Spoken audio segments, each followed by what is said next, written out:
it's my fault. How hard is it to approach a game where you guys want to concentrate on keeping your turnovers down? Don't turn over the ball, don't turn over the ball. Does that get in the way of just sort of playing free and easy if you're focused on one area like that? I don't think so, because I feel like, from watching film, there are a lot of things. There was some frequency turnovers, right? Some situations where we kept getting in the same spot that would cause a turnover. So maybe we can stay away from, jumping in the air and passing it, or jumping off one leg, and being more under control. While still playing free, we can do both. On your right, Tim? You joked the other night that you guys don't put yourselves in these positions on purpose throughout the playoffs, and Ime's kind of in the similar vein, jokingly said a few times, so you guys kind of have to make it hard on yourselves, it seems like, to get where you want to go, the way things have gone. What do you think has kind of led you guys repeatedly be in these situations, and what have you learned about yourselves as a group and the way you've been able to persevere through them so far? I think just how we respond. It hasn't been easy. It's been extremely tough. We've had some tough losses. Losing Game 5 against Milwaukee, was extremely tough. Just knowing that we had to win too, go on the road, and losing Game 6 against the Heat was extremely tough. But in those moments we just responded. I don't know exactly what it is, but I think just our will to want to win. Just trying to figure it out. I don't know, it's a different team and obviously a different location, but do you draw anything from that Game 6 against Milwaukee going into tomorrow, given the situation and the opponent and everything then? Obviously defending champions, these guys have been there before. Is any of that part of your thought process over the next 24 hours? I think my thought process is, and as it was in that game, in Game 7, and Game 7 against the Heat, it was just do whatever it takes to win. And that can look different from game to game. But we won on those games, and I felt like myself and everybody else did whatever it took.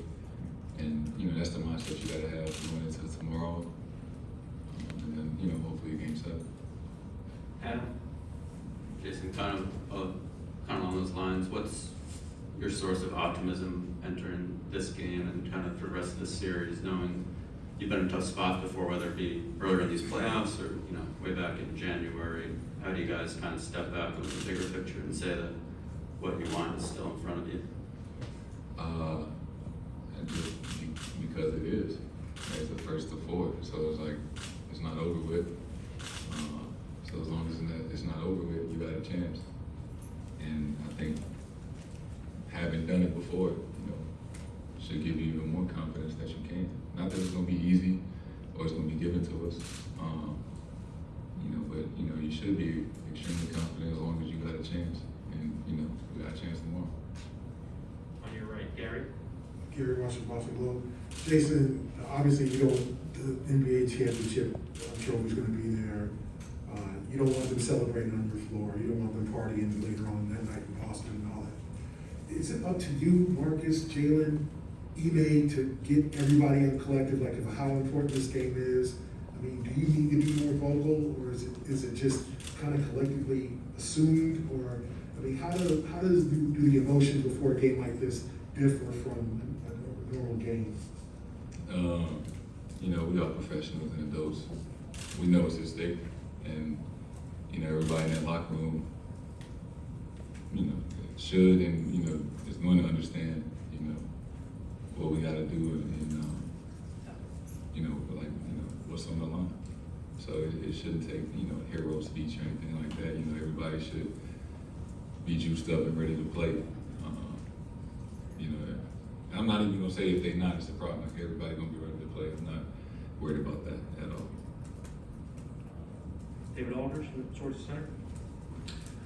Hey Jayson, I know you guys had very difficult series with Milwaukee, very difficult series with Miami. Does this feel different from the mental aspect of having to guard a team as experienced as Golden State, and conversely having to score against a team that defends as well as Golden State? It's kind of like a mirror image of yourself in some ways. Yeah. I mean, they're a great team. and they present different challenges than Milwaukee and Miami, you know. I think that's just part of the playoffs, adjusting to different teams and the different challenges that they, you know, give you. And you gotta adjust pretty quickly, you know, moving from series to series, and this is no different. So, you know, it's a challenge nonetheless. It's just a different one compared to playing Milwaukee and Miami. Front right. Hey Jason, from a minute standpoint, you may mention that the game 5 you thought, you know, fatigue might have been a little bit of a factor for you guys in the fourth quarter there. From your standpoint, you've obviously you're playing leading the league minutes. I think carried a huge minutes load all year. What's the, you know, going into a win or go home game? What's the balance for you, and what are the conversations you'll have with teammates during a game in terms of, you know, obviously playing as much as you can, but you know, balancing out the need for a little bit of rest to maximize what you can do. You know, it's game 6, you know, it's, elimination game. It's not really time to be, you know, finding time to rest. You know, obviously throughout the course of the game, you know, me and him talk that there are spots to find time to rest, but you know, that's what timeouts are for. And at this point in the season, at most we got 2 games left, so it's just mental. And you gotta fight through that. You know, I'm not the only person that's tired or dealing with injuries or whatever. You know, it's the last 2 teams standing. We've been playing 6-7 months, so everybody dealing with something. So I'm not really focused on that at all. It's, you know, we got at most a week left, and then you know I can rest all summer. Thank you, back here. Just wanted to ask you about, Ime was just talking about building his coaching staff this year, and he said that when he was building it, the players stepped up and said, we need to keep Joe Mazzulla on this staff. Why did you feel that he was such an important member of the coaching staff, and how have you seen him grown as a coach? I didn't say that. No, I'm fucking with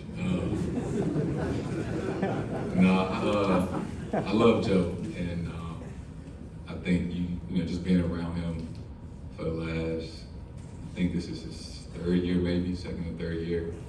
You can tell how passionate he is about, you know, the guys and his craft, and he's gotten so much more knowledgeable and more detailed and just more vocal and you know, more comfortable in his role as a coach. You've seen the growth from his 1st year, and he's helped me out tremendously, you know, as a player and as a person. You know, so I can't say enough good things about Joe, and you know, everybody appreciates, you know, what he brings to this team, and you know, I'm glad that we, you know, have him. Back right towards the left here. Hi, Manning, Salonist Media. Jason, Jalen was just talking about the pace you guys need to play at and some of the possessions where you guys let the shot clock run down a little bit. Just, I'm curious, what is going on in certain possessions when you guys do get stagnant, or that shot clock's at 14 when you get into it? Just like, what slows you guys down at times, you think? I think being in our spots, you know, we just gotta be conscious of, you know, not walking in spots, you know, getting there with some sense of urgency. You know, you play in the half court and let them set their defense, they're really, really good. So I think, obviously it starts with getting stopped and then kicking the ball ahead, you know, when you do get a stop, and playing in transition. Even if you don't score, you know, just putting pressure on the defense, and then bring it back out and set something up. But, you know, walking the ball up and things like that against them is, you know, it's tough to score. Dominate towards the middle with the last one. Hi, Jason. Davide Chinedato with the Gazzetta from Italy. Walking around the city, you can tell the Celtics pride, how much the city is behind you guys. How much do you think is important and gives you extra motivation to play this game at TD Garden? And how much the fan can help you, you know, win this one? Yeah, it's great being back home. You know, it's the last home game of the season. So, you know, looking forward to being in front of the crowd, you know, knowing that they're going to be behind us, giving us that extra boost of energy, as they have my whole career. So I'm extremely excited to see them tomorrow.